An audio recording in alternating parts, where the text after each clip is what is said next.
Сәлеметсіздер ме, менің құрметті оқырмандарым? Сіздермен бірге өзгенің өмірі, сіздерге керемет тыңдауын тілеймін. Ендігі кезектегі әңгімені тыңдаңыздар. Телефон ұзақ сыңғырлады. Трубкадан марға мұсық дауысты әйел үй үшін хал жағдайымды сұрап, іші бауырыма кіріп бара жатыр. Тәтті тілімен әңгімеге тартып, дәл бір бұрыннан етене таныс кісідей. Әңгіменің басында бұл кіме деген сұрақ туындаса да, сәлден кейін мәселе айқындала бастады. Мен де көпті көрген жігітпін ғой.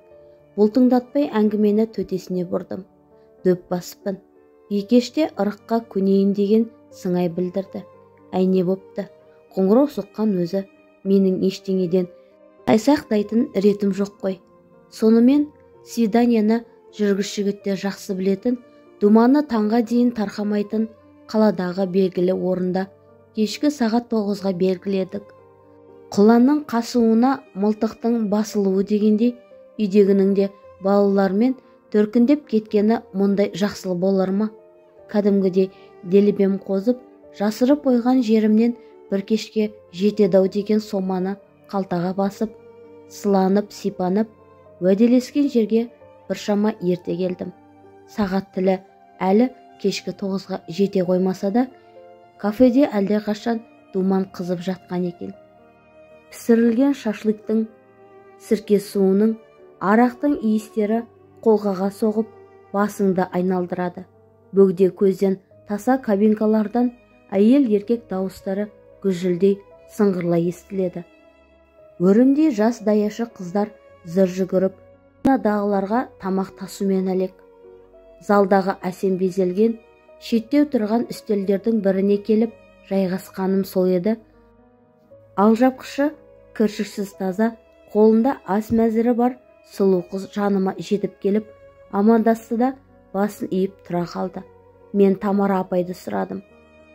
Ол қазір деп сырт айналды да, сәлден кейін сыры кетсе де, сыны кетпеген сырлы аяқтай ажарлы, кезінде Хансұлудың өзі болғаны, жасы 40-ты қырқаласа да көрініп тұрған толықтай әйелді ертіп келді. Отырсам бола ма деген ишараны әдемі көздермен аңдатып, баппен қарсы алдыма жайғасты. Әрқайсында добалдай алтын жүзіктер жалт-жұлт еткен, мінсіз саусақтарын сытырлатып, нәркес көздерімен маған сынай қарап жауап күтіп отыр. Мен Гуляны іздеп келгенімді, осы жерде сағат 9-ға кездесеміз деп уәделескенімізді айтқаннан соң, ол жайдарланып орнында нықтала отырды да, ол қыздың көп ұзамай келіп қалатынын, оған дейін біршама әңгімелесіп отырайық, замандас екенбіз деп бір қойды. Мынаның бәрі менің жеке меншік дүнием деп айналасына қамти бір қарады. Ас мәзіріне қарасам, тамақтары күндегі біз ішіп жүрген дәмдерден біршама қымбат. Сонда да еркек емеспін бе? Ішіп жемді басыңқырап бердім. Тамара екеуміз дәл күнде көрісіп жүрген таныстардай шүйіркелесе әңгімеге кірістік. Ол осы қалада көптен тұратынын айтып, тұрмыста жолы болмай, құндақтаулы нәрестемен далада қалған соң, әлдекімнің екінші әйелі болып өмір сүргенін, соның қолдауымен қоғамдық тамақтану саласына жұмысқа тұрғанын, жігіттердің көмегімен осы асхананы тиын тебен төлеп, өзіне оңай қаратып алғанын айтып, мен сияқты бейтаныс кісілердің алдында ақтарлы сөйлегеніне қарағанда, ауылда өскен қарағымсың-ау деп пайымдадым. Жалғыз ұлы да өсе келе қайыр бермей, есірткіге әуес болып, оны 2 рет үйлендірсе де келіндерінің тұрақтамағанын, баласының қазір нашақорлықтан емделіп жүргенін айтып, бір кез егіліп те алды. Ащы судан 1-2 мәрте тартып алған соң, екі беті балбұл жана алаулап, көздерінде ерекше ұшқын ойнап, оның өзінің де жасара түскенін жіті байқап отырдым. Осындай әңгіменің арасында есіктен әдемі киініп боянып алған, арығы ма, толығы ма, шалбар киіп, бөкселерін бұлтыңдатқаны бар бүлдіршіндей сұлу қыздар кіріп келіп, менің жанымдағы Тамарамен ишарамен амандасып, залдағы бір есікке кіріп, қарасы батып жатты. Көз қиығымен байқап отырмын. Әлгі есікке жігіттер де кіріп, бикештерді қолдарымен жетелеп шығып, таса жақта орналасқан кабиналарға жайғасып, думан сауық жалғаса берді. Осылай екеуміз әңгімелесіп отырған кезде, әне, сіз күткен сұлу да келді деп, есіктен жаңа кірген бір бойжеткенді Тамара өзіне қарай шақырды. Жасы 20-ларға әлі жете қоймаған, талдырмаш бойлы әдемі қыз жақын келіп біздермен амандасты. Ал енді бізді ғафу етесіз ағасы. Өзіңізбен танысқанымнан өте қуаныштымын. Сіз үшін есігіміз де, құшағымыз да әрдайым ашық. Өзіңіз әлде таныстарыңызбен болсын келіп тұрыңыз деп сұхбаттасып менімен қоштасты да әлгі қыздар кіріп шығып жатқан есікке беттеді. Қызбен сөйлескен бойда сым тетіктен естілген марғау дауысты таныдым. Думанды кешті одан ары жалғастыру үшін бізде үстел үстінен оңаша кабинаға ауыстық.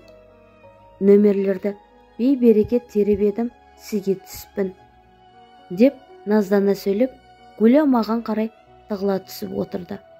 Шашлықтың дәмі жақпады ма, әлде баса ішкен араға сиретті ме? Біраздан кейін мен біртүрлі бейжай хәлге түстім. Сыртқа шығып таза ауа жұтып келейік дегенімде, Гүлі үрейленіп, есіктің алдында толы әлгілер машиналармен дайын тұр. Екеумізді апарады да басып тастайды. Одан да сәл күтейік, мына салқын ішімдіктерден ішіп отырайық. Кейін апайға айтсақ, өзі черный ходтан шығарып жібереді. Оған дейін бүгінгі мәселені қай жерге дейін өрбитінін келісіп алайық деді. Тарифті сұрасам бір мезгілдік рахат 5000, таңға дейінгісі 15000 екен. Даяшымен есептесіп, қыздар кіре беретін есікке бас сұқсақ, Тамара апай үлкен үстелдің арғы жағындағы жұмсақ орындықта отыр екен. Бөлмедегі 7-8 жас қыз бір-бірімен сықылықтай күлісіп, біздерге көз астымен сынай қарап әңгімелерін жалғастыра берді.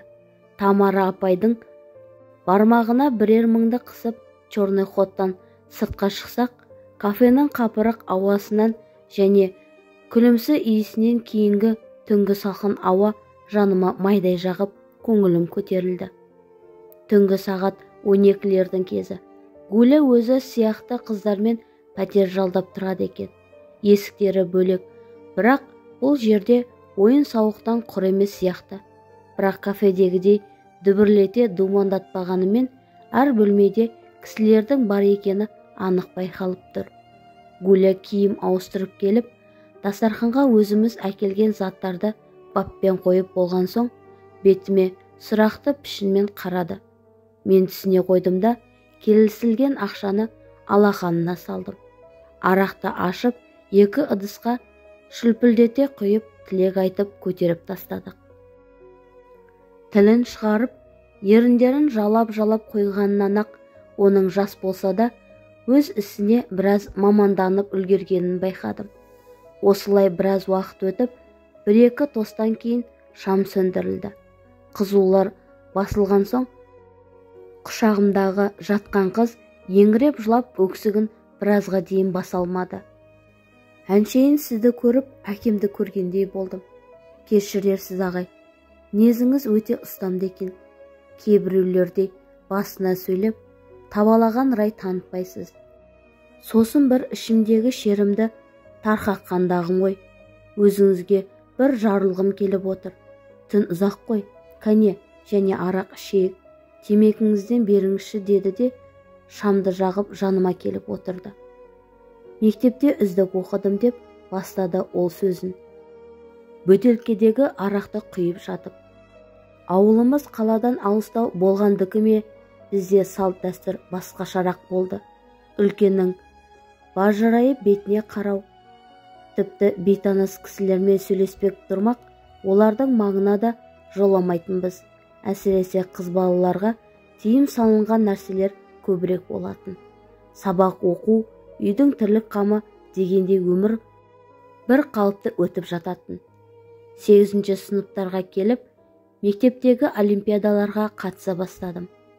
Бірде мектептегі сынақтан жақсы өтіп, бір өзім ауданға баратын болдым. Әкем мінезі тұйықтау кісі еді. Ал шешем болса, жастайынан бала басты болып, үй тірлігінен ертелі-кеш көз ашпайтын, ештеңемен ісі жоқ момын әйел. Ауданға бір өзіңді жібермейміз деп, екеуі де байбалам салды. Үйге сынып жетекшісі қайта-қайта келіп, болмаған соң мектеп директоры екеулеп, әкемді әупірімдеп зорға көндірді. Сөйтіп олар мені жетектегендей қып, аудан орталығына әкелмесі бар ма? Көп қабатты үйлерді бірінші рет сонда көрдім. Тас төселген көшелер, ағылған машиналар, абыр-сабыр, ерсілі-қарсылы жүрген кісілерді көріп, қорыққаннан жан-жағыма алақтап қарай берсем керек. Мектеп директоры ағайым, осы Мәкеңнің қызының қалаға бірінші рет келуі сияқты деп күліп, басын шайқағанда ғана есімді жиып ала қойдым. Жасымнан дәрігер болуды армандайтынмын. Содан болса керек, жаратылыстану, химия пәндерін ден қойып, оқып, осы пәндерден сабақ беретін жасы егделеу ағайымның басын әбден қатыратынмын. Сол еңбегіме бола ма, химия сабағынан алдыма жан салмайтынмын. Міне бүгінгі аудандық олимпиадада жарысында химия пәннен менен өткені болмапты. Сөйтіп маған берілген сыйлықтармен қоса, облысқа жолдаманы да қалтаға салып, үшеуміз кешке ауылға көңілді оралдық. Бәріміз біздің үйге келіп түстік. Апайым әке-шешемен сүйінші сұрап, ауыз үйде дабырлап жүр. Шешем қуаныштан өзінше бірдеңелерді күбірлеп келіп, менің маңдайымнан иіскеді. Әкем түк үндемей қолына пышақ алып, қой қораға қарай беттеді. Сол күні үйдегілер кішігірім шашу той ырымын істеді. Ауылдың әкімі, мектеп директоры, мұғалімдерім, сыныптастарым келіп құтты болсын айтып жатыр. Өмірімде бірінші рет біздің үйде өте көңілді той-думан кеші өтті. Осылай облыстық байқаудан да жеңімпаз болып оралдым. Облыс орталығындағы университетке емтихансыз қабылданатын құжатта қолға тиді. Бірақ бізде дәрігерлер дайындайтын оқу орны жоқ. Ол үшін Ақтөбе, Қарағанды, Алматы сияқты үлкен шаһарларға барып оқу керек екен. Сөйтіп жүріп, ауылда озат оқушы қыз болып көзге түскенімді байқамаппын. Мыңдап мал ұстап, байлығымен ел аузына ілінген, жасы келсе де үйленбей жүрген бір көрші жігіт болатын. Сол үйге келгіштеп, әкемнің айналасын төңіректейтінді шығарды. Малға жем, азық-түлік әкеліп тастап, әке-шешемнің көңілін аулайтын болды. Әрі өткенде, бері өткенде маған сұқтана қарайтын. Мен бұған пәленшендей мән бермеппін. Соңғы қоңырау соғылып, ұлттық тест сынағынан да мүдірмей өтіп, орта мектепті де бітірдім. Анама оқуға баратынымды айтқанымда, ол құптамайтындай рай танытты. Ал әкем болған-талқан болып ашуланып, сені қысқа салым Мәлікке ұзатамыз. Оқу сенің нетеңің, шошаңдама деп кесіп айтты. Мәлік дегені әлгі үйге келе беретін байшыгер жігіт. Әкемнің айтқанынан қайтпайтын томырық мінезін білгенсін, оның иілмесін сездім. Ары ойланып, бер ойланып, ой түбіне жете алмадым. Өздігімнен кетіп қалуға қаражат мәселесі тағы бар дегендей. Сөйтіп күндер өте берді. Сыныптастарының бәрі оқуға кетіп болды. Бір күні көшеде келе жатыр едім, қасымнан шаңдатып бір машине өте шықты. Рөлде ауылдағы бір беделді жас ортасына барып қалған Тәкең деген кісі еді. Өзін онша суқаным сүймейтін. Осы ағайға мұңымды шақсам жәрдем бермес пе екен деген ой қапелімде санама сап ете қалды. Жатсам да тұрсам да осы оймен әлекпін. Сөйтіп, сол кісінің алдынан бір өтуге бел байладым да, оның жолын торитын әдет шығардым. Арадан 2-3 күн өтпей, бұл ойымды іске асты. Бетіме қарап тұрды да, жарайды, тек құжаттарыңды ғана ал. Кететінді адам баласына айтпа. Тіпті шешеңе де бұл туралы тіс жарма. Осыған келсең, жәрдемім дайын, деді ол. Мен келістім. Ешкімге ештеңе айтпадым. Таң елең алаңда бір киер киімімді үстіме іліп, үйден жырылып шықтым да, ауылдың сыртындағы жол бойында өсіп тұрған шоқ ағашқа келіп тығылдым. Көп ұзамай таныс машинада көрінді. Ол қасыма тоқтады да, мен мінбестен зымырап жолға түсті. Артқы орындықта сұлап жатып, осы үлкен қалаға келіп, бір үйдің алдына тоқтағанша басымды көтермедім. Көп қабатты үйге лифтте көтерілдік. Мұндай үйді де, пәтерді де бірінші көруім, газ де, су да. Қалған жағдайлардың бәрі ішінде. Ағайым төменге түсіп, үйге қажетті нәрселерді көтеріп оралды. Шай қойып, тамақ пісіріп дегендей тірлік жасап, тамақ желінген соң ұйықтап қалдым.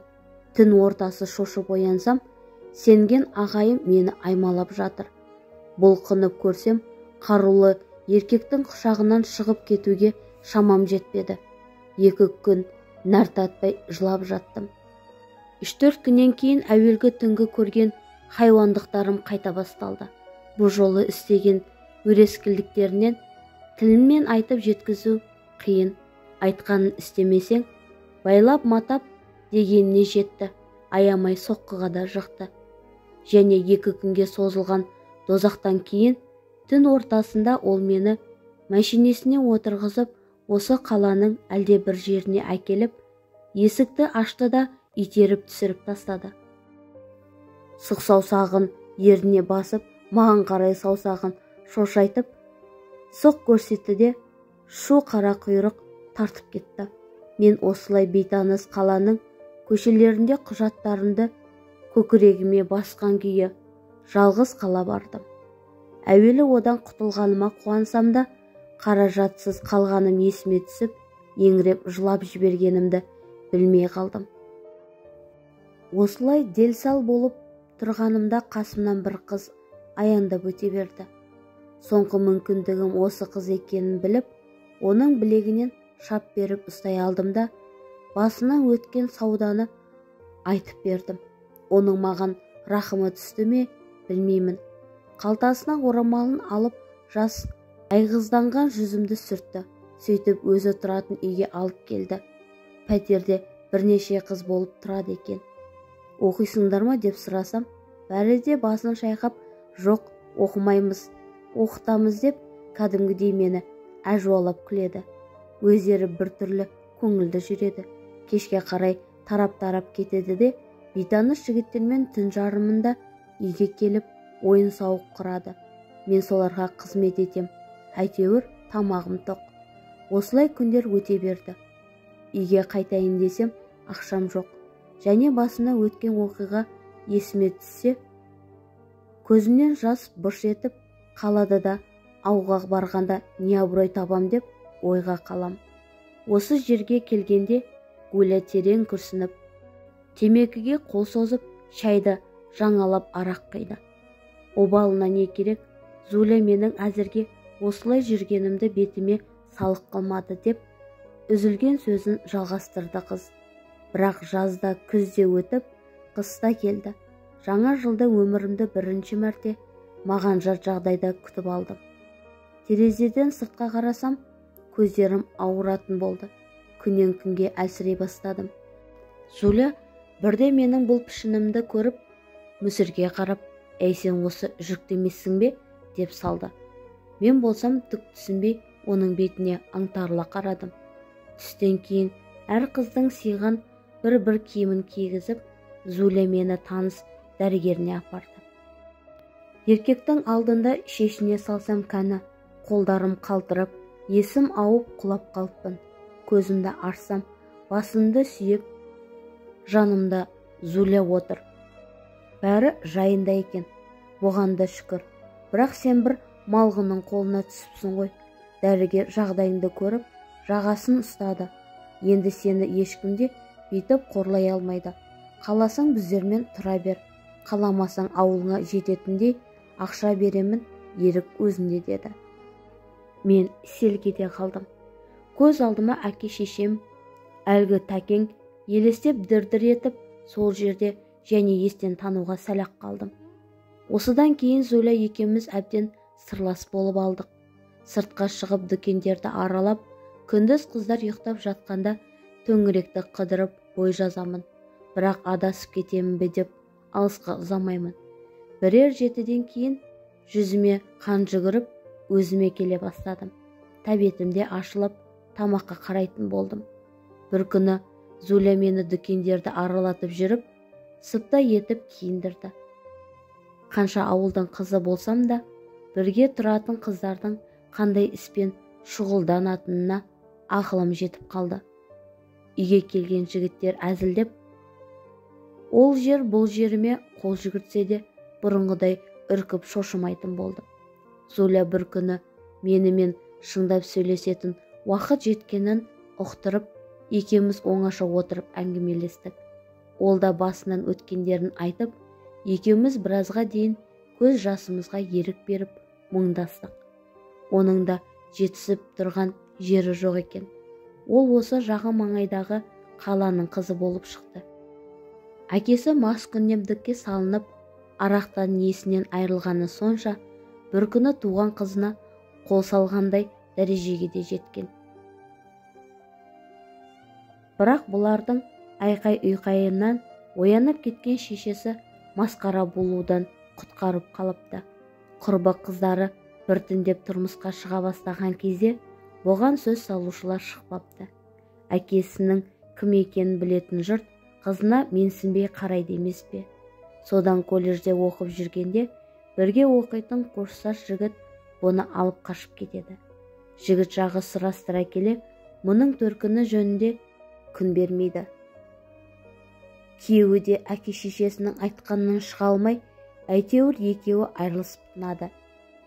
Бірер айдан кейін қыз туып, ол өте іле нәзік болып дүниеге келгенін себепті қайтыс болады. Оқуы әлде қашан адыра қалған Гуля осылай жеңіл жүріске түсуге мәжбүр болады. Сол төңіректе әкесі де арақтан өледі. Анасына, іні-сіңлілеріне осылай ақша тауып көмек беріп тұрады екен. Сол күні кеште Зуля оны Тамара апаймен таныстырды. Міне, осылай күн кешіп жатқан жағдайым бар ағай, деп егілген қыз қайта шөлмекке жабысып, ыдысқа толтыра арақ құйды да, темекіні үсті-үстіне құшырларына тартты. Талай еркектерді көрдім деп әңгімесін ара қарай жалғастырды қыз. Тамара апаймен тығыз жұмыс жасайтын болдық. Зуля екеуміздің арамыздан қыл өтпейтін досқа айналдық. Кейде қан сонарға да бірге шығамыз. Тамара апай шебер ұйымдастырушы да еді. Қалталы клиенттерге сол кісінің сілтеуімен қызмет көрсетеміз. Кей кездерде бір-екі күнде жүріп қалатында шақтарымызда болады. Алпауыттай жігіттер не бір сорақы қылықтарды істесе де іштей тынып көнесің. Көнбесіңе де амал жоқ. Олардың қолына бәрі келеді. Біздер кімбіз олар үшін? Ешкімде емеспіз, тек жылы тауарымыз. Бірақ төлемдері де қомақты болады ондайлардың. 2 жігітке немесе 3 жігітке бір өзің шығатын кезде болып тұрады. Сорақылықтың көкесін міне сонда көресің. Әйтеуір оларға беретін ақшасының құрметіне қызмет етеміз. Осылай өзімізді жұбатпасқа амалымыз да жоқ. Зуля екеуміздің дәуреніміз көпке созылмады. Мұнда менің келгеніме 1 жылдан жаңа асқан сәтте ол жылап отырып және әңгімеге шақырды. Бүгін өзінің дағдылы дәрігеріне көрінсе, ол ащы шындықты бетіне ашып тастапты. Сондағысы Зуля жазылмайтын жаман дертке, іспитке шалдыққанға ұқсайды. Дәрігер анализдердің соны көрсетіп тұр. Енді емделме бәрібір бұл аурудан әзірге айыққан адамды естігенім де көргенім де жоқ депті. Содан екеуміз құшақтасып жылап, екі көздің жасына ерік бердік. Бірақ екінші тапсырған анализде біріншісінің кебін киіп, Зуля қаладан тыс орналасқан арнаулы емханаға жатып емделуге мәжбүр болды. Мен апта сайын барып, хал жағдайынан хабар алып тұрдым. Сөйтіп бір барғанымда досымның орнын сипап қалдым. Өмірден озғанына 3 күн болыпты. Жерленген жері де маған белгісіз. Дәрігерлер айтпады деп солқылдап жылап жіберді. Мен Гуляның мына әңгімесінен кейін тұла бойым түршігіп, одан тәнімді аулақ салуға әрекет жасадым. Бірақ ол мені талдырмаш қолдарымен мықтап құшақтаған күйі жібермей өксіп жылап, «Аға, менің әзірге денім сау. 2-3 аптадан дәрігерлік бақылаудан тұрақты өтіп тұрамын» деп жалбарынды. Мен дереу рюмкіге толтыра арақ құйып, дем алмай тартып жібердім де киімдерімді кие бастадым. Қыздың бетіне бір сәт тіктеп қараған едім. Мен оны танымай қалдым. Менің алдымда бұрынғы үлбіреген бүлдіршін қыздың орнында ұнжырғасы түсіп, иықтары қушиып, жүзі